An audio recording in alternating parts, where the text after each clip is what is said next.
മസ്ജിദുൽ ഹറാമിൽ നിന്ന് 7 കിലോമീറ്റർ ദൂരെയുള്ള അവിടേക്കാണ് നാം ഉംറയ്ക്ക് വേണ്ടി ഇഹ്റാമിന് പോകുന്നത്. അവിടെയാണ് ആയിഷ മസ്ജിദ് ഉള്ളത്. ഈ ആയിഷ മസ്ജിദിലാണ് നാം പോയി ഇഹ്റാം ചെയ്യാൻ പോകുന്നത്. ആയിഷ മസ്ജിദ് എന്ന് പേര് വരാനൊരു കാരണമുണ്ട്. ആയിഷ മസ്ജിദ് അവിടെ വരാനൊരു കാരണമുണ്ട്. റസൂലുള്ളാഹി സ്വല്ലല്ലാഹു അലൈഹി വസല്ലമ തങ്ങളെ ഹജ്ജത്തുൽ വദാഇൽ 9 ഭാര്യമാരുമായി ഹജ്ജിന് പുറപ്പെട്ടു. അങ്ങനെ എല്ലാവരുമായി ഹജ്ജിന് പുറപ്പെട്ടു വരുന്ന വേളയിൽ ഹജ്ജിനാകുമ്പോഴേക്ക് മഹദിയായ ആയിഷ ഉമ്മ ആ കൂട്ടത്തിലുണ്ടായിരുന്നു. അപ്പോൾ ഹജ്ജിന് വേണ്ടി പുറപ്പെട്ട ഹജ്ജിന് വന്ന് ഇവിടെ എത്തുമ്പോഴേക്കും ആയിഷ ബീവി റളിയല്ലാഹു അൻഹക്ക് ഹൈലുണ്ടായി. ഹൈലുണ്ടായാൽ ഹജ്ജിന്റെ കാര്യത്തിൽ ഉംറയുടെ കാര്യത്തിലാണെങ്കിൽ ഹൈലുണ്ടെങ്കിൽ തവാഫ് ഒഴികെ ബാക്കിയെല്ലാ അമലുകളും ചെയ്യാൻ.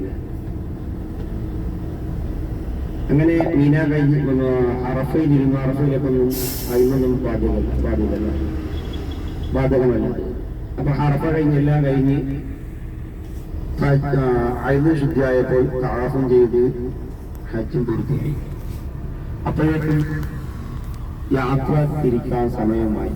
റസൂലുള്ളാഹി സ്വല്ലല്ലാഹു അലൈഹി വസല്ലം കൂട്ടരും യാത്ര തിരിച്ച് ഈ മിന എന്ന സ്ഥലത്തെത്തുമ്പോഴേക്ക് മഹദിയായ ആയിഷ ഉമ്മ റളിയല്ലാഹു അൻഹ റസൂലുള്ളാഹി സ്വല്ലല്ലാഹു അലൈഹി വസല്ലം തങ്ങൾക്ക് പരാതി പറയാൻ തുടങ്ങി.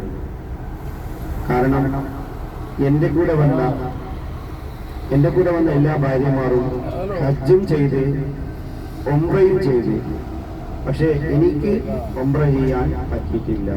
കാരണം ഹൈദായതുകൊണ്ട് എനിക്ക് ഉംറ ചെയ്യാൻ പറ്റിയിട്ടില്ല. ആ സമയത്ത് റസൂലുള്ളാഹി സ്വല്ലല്ലാഹു അലൈഹി വസല്ലം ആയിഷ റളിയല്ലാഹു അൻഹയുടെ ആങ്ങളായ അബ്ദുള്ള റളിയല്ലാഹു അൻഹയെ കൂട്ടി ഈ തൻഈം എന്ന സ്ഥലത്തേക്ക് പോയി ഇഹ്റാം ചെയ്യാൻ വേണ്ടി അയച്ചു. അങ്ങനെ അവിടെ പോയി ഇഹ്റാം ചെയ്തു വന്നു ഉംറ ചെയ്തു. ആ കാലത്താണ് പിൻകാലത്താണ് അവർ പള്ളി നിർമ്മിച്ചു ആയിഷ റളിയല്ലാഹു അൻഹയുടെ പേരിൽ. ആ സ്ഥലത്തേക്കാണ് നാം ഇപ്പോൾ ഉംറയ്ക്ക് വേണ്ടി യാത്ര പുറപ്പെട്ടിരിക്കുന്നത്. മറ്റൊന്ന് ആ കാരണത്താലാണ് അവിടെ ആയിഷ മസ്ജിദ് വരാൻ കാരണം. മറ്റൊന്ന് മഹാനായ ഖുബൈബ് റളിയല്ലാഹു അൻഹുവിന്റെ ഒരു പള്ളിയുമുണ്ട് തൊട്ടടുത്ത്. മഹാനായ ഖുബൈബ് റളിയല്ലാഹു അൻഹുവിനെ എല്ലാവർക്കും അറിയാം ചരിത്രം. കാരണം ഇസ്ലാമിന്റെ ചരിത്രത്തിൽ തൂക്കിലേറ്റപ്പെട്ട ഒരു വ്യക്തിയാണ് മഹാനായ ഖുബൈബ് റളിയല്ലാഹു അൻഹു. ആ ഖുബൈബ് റളിയല്ലാഹു അൻഹുവിന്റെ പേരിൽ അവിടെ ഒരു പള്ളിയുണ്ട് തൊട്ടടുത്ത്. നമുക്ക് ഇൻഷാ അല്ലാഹ് പള്ളിയും കാണാം. ഖുബൈബ് റളിയല്ലാഹു അൻഹുവിന്റെ പള്ളി വരാൻ അതൊരു കാരണമുണ്ട്. കാരണം മഹാനായ ഖുബൈബ് റളിയല്ലാഹു അൻഹുവിന്റെ തൂക്കിലേറ്റപ്പെട്ടത് ആ സ്ഥലത്തായിരുന്നു. കാരണം മക്ക കുഫാരികൾ ഖുറൈശികളും ജാഹിലിയ്യ കാലത്ത് തന്നെ ഈ ഹറം പരിസരം ഏറ്റവും ബഹുമാനിക്കുന്ന ഒരു സ്ഥലമാണ്. അല്ലാഹു ബഹുമാനിക്കും. നമ്മൾ ഇസ്ലാമിലുള്ള എല്ലാ ബഹുമാനവും എല്ലാ മതത്തിലും പഴയ കാലത്ത് തന്നെ റജബ് മാസമാണെങ്കിൽ യുദ്ധം അനുവദനമില്ലാത്ത മാസം, അത് ജാഹിലിയ്യ കാലത്ത് ജൂതന്മാരും ചെയ്തത്, അതുപോലെ തന്നെ ക്രിസ്ത്യാനികളും ചെയ്തത്. കാരണം എല്ലാം ഇബ്രാഹിം നബി സ്വല്ലല്ലാഹു അലൈഹി വസല്ലമിന് തുടങ്ങിയതാണ്. ഇബ്രാഹിം നബി സ്വല്ലല്ലാഹു അലൈഹി വസല്ലമിന്റെ മതത്തിൽ നിന്നാണ് എല്ലാം. പിൽക്കാലത്ത് മൂസാ നബി സ്വല്ലല്ലാഹു അലൈഹി വസല്ലമിന്റെ ജനത യഹൂദികളായി, അതുപോലെ തന്നെ ഈസാ നബി സ്വല്ലല്ലാഹു അലൈഹി വസല്ലമിന്റെ ജനത ക്രിസ്ത്യാനികളായി. ഇതൊക്കെ ചരിത്രമെല്ലാം നമുക്ക് അറിയുന്നതാണ്. അങ്ങനെ ഇബ്രാഹിം നബി സ്വല്ലല്ലാഹു അലൈഹി വസല്ലമിന്റെ ചരിത്രമാണല്ലോ പരിശുദ്ധ മക്കയും ഈ ഇവിടെയുള്ള എല്ലാ സഫയും മർവയും ആണെങ്കിലും സംസം വെള്ളമാണെങ്കിലും എല്ലാം ആ ചരിത്രത്തിലൂടെ ഒരു ബന്ധപ്പെട്ട കാര്യമായതുകൊണ്ട് ഇസ്ലാമിൽ ഇബ്രാഹിം നബി സ്വല്ലല്ലാഹു അലൈഹി വസല്ലമിന്റെ കാലത്ത് എങ്ങനെയായിരുന്നു റജബ് മാസം യുദ്ധം നിഷിദ്ധമായ മാസം, അത് ജൂതരും ചെയ്തത് അങ്ങനെ തന്നെയാണ്. അതുപോലെ ഹജ്ജ് മാസം, ഇതൊക്കെ പഴയപോലെ തന്നെയാണ്. ആ കാരണത്താൽ ഈ ഹറം പരിസരവും ഇവിടുത്തെ ജൂതന്മാരും ഇവിടുത്തെ അക്കാലത്ത് ജാഹിലിയ്യ കാലത്ത് തന്നെ ഇവിടുത്തെ കാഫിറുകളൊക്കെ ബഹുമാനിക്കപ്പെട്ട ഒരു സ്ഥലമാണ്. മഹാനായ ഖുബൈബ് റളിയല്ലാഹു അൻഹു റസൂലുള്ളാഹി സ്വല്ലല്ലാഹു അലൈഹി വസല്ലം തങ്ങളുടെ അടുത്ത് ഇസ്ലാം പ്രബോധനത്തിനായി കുറച്ച് ആൾ വേണമെന്ന് കാഫിര്യങ്ങൾ മുസ്ലിമീങ്ങളുടെ വേഷം അണിഞ്ഞുകൊണ്ട് മക്ക കുഫാരികൾ മുസ്ലിങ്ങളുടെ വേഷം അണിഞ്ഞുകൊണ്ട് റസൂലുള്ളാഹി സ്വല്ലല്ലാഹു അലൈഹി വസല്ലം തങ്ങളുടെ അടുത്ത് പോവുകയും അവിടെ നിന്ന് റസൂലുള്ളാഹി സ്വല്ലല്ലാഹു അലൈഹി വസല്ലം തങ്ങൾ 10 സഹാബിമാരെ അവരെ കൂടെ അയച്ചു. കാരണം ഇസ്ലാം പ്രചരിപ്പിക്കാൻ വേണ്ടി, ഇസ്ലാം പറഞ്ഞു കൊടുക്കാൻ വേണ്ടി, ഇസ്ലാം എത്തിക്കാൻ വേണ്ടി.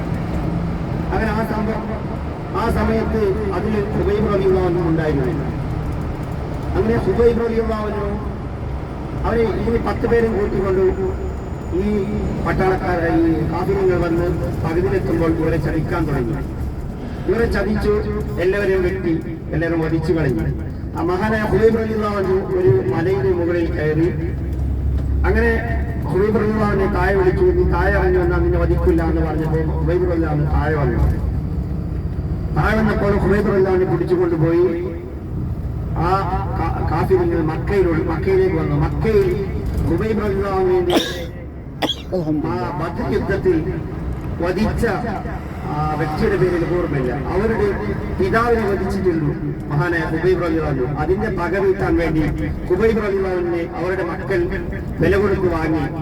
അങ്ങനെ വില കൊടുത്ത് വാങ്ങി കൊല്ലാൻ വേണ്ടി വില കൊടുത്ത് വാങ്ങി. അങ്ങനെ കൊല്ലാൻ വേണ്ടി പരിശുദ്ധ ഹറമിൽ അവർ കൊല്ലുമില്ല. പരിശുദ്ധ ഹറം ബഹുമാനിക്കുന്ന സ്ഥലമല്ല. അങ്ങനെ ഹറമിന്റെ ബോർഡർ പുറത്തിലേക്ക് മഹാനായ ഹുബൈബ് റളിയല്ലാഹു അൻഹു കൂട്ടിക്കൊണ്ടുപോയി. മഹാനായ ഹുബൈബ് റളിയല്ലാഹു അൻഹു കൂട്ടിക്കൊണ്ടുപോയി തൂക്കുമരത്തിൽ കയറ്റി പറഞ്ഞു, നിന്നെ ഞങ്ങൾ കൊല്ലാൻ പോവുകയാണ്. കാരണം എല്ലാ ഹുബൈബ് റളിയല്ലാഹു അൻഹുവിന്റെ സുഹൃത്തുക്കളും ഹുബൈബ് റളിയല്ലാഹു അൻഹു ഏറ്റവും ഇഷ്ടപ്പെട്ട ആൾക്കാരും ഹുബൈബിനെ ഇഷ്ടപ്പെടുന്ന ആൾക്കാരാണ് ഇക്കൂട്ടത്തിലുണ്ടായിരുന്നത്. അവസാനം ഹുബൈബ് റളിയല്ലാഹു അൻഹു ഒരു വാർണിംഗ് കൊടുത്തു, നിന്നെ ഞങ്ങൾ തൂക്കിലേക്കില്ല, നിന്നെ ഞങ്ങൾ വെറുതെ വിടാം, നിന്നെ കൊല്ലാതെ വിടാൻ, ഞങ്ങൾക്ക് കൊല്ലാതെ വിടാൻ നീ ഒരു ഒറ്റ തവണ ഒരു കാര്യം പറഞ്ഞാൽ മതി. തൂക്കുമരത്തിൽ കയറ്റിക്കൊണ്ടാണ് ഇത് ചോദിക്കുന്നത് മഹാനായ ഹുബൈബ് റളിയല്ലാഹു അൻഹു. നീ ഈ തൂക്കുമരത്തിലുണ്ടല്ലോ, ഈ തൂക്കുമരത്തിലുള്ള നീയാണ്, ഇത് നിന്റെ പകരം നീയല്ല, നിന്റെ മുഹമ്മദാണ് ഈ തൂക്കുമരത്തിൽ എന്ന് നീ പറഞ്ഞാൽ നിന്നെ ഞങ്ങൾ വെറുതെ വിടാം. അപ്പൊ മഹാനായ ഹുബൈബ് റളിയല്ലാഹു അൻഹു അപ്പൊ മറുപടി കൊടുത്തു, എന്റെ ഹബീബിന്, എന്റെ മുത്തു റസൂലിന്, എന്റെ മുത്തു ഹബീബിന് ഈ തൂക്കുമരല്ല ഒരു കാൽ ആണി തെറുക്കുന്നത് പോലെ എനിക്ക് ഇഷ്ടമല്ല.